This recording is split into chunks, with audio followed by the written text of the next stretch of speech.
Ընդհանուր առմամբ մենք տեսնում ենք, որ իշխանությունները, ինչքան նախընտրական քարոզարշավի վերջին օրերին գտնվում է իր վերջին սղաձգումների մեջ, այսինքն ըստ էության քննչական գործողություններ են անում, փորձում են շոուներ սարքել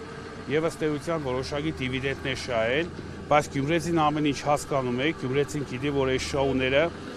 ընդհանրապես կազմակերպված են ուղղակի իշխանությունների կողմից, այսինքն քաղաքական հետապնդումների շարունակություն է սա ըստ էության, եւ իշխանությունը ուղղակի չի հասկանում, որ նմանատիպ շոուներ ինչքան կազմակերպեն, այդքան իրենց վարկանիշը ավելի է ընկնելու եւ գյումրեցի մարտի 30-ին ճիշտ ընտրություն իրականացնելու է։ Տեղեկացնեմ նաեւ, որ նախնական տեղեկություններ կան, որ պարոն Գրիգորյանի տանը եւ այս պահին կատարվում է խոզարկություն։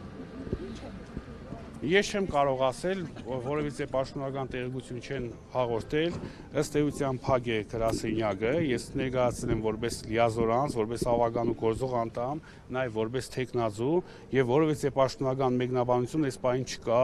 որևիցե տեղեկություններ չեմ կարող հաղորդել։ Միանշանակ քաղաքական հետապնդում է, ընդդիմության թեկնածուների շտաբերում համապատասխան գործողությունները վառ քաղաքական հետապնդման արդյունք են։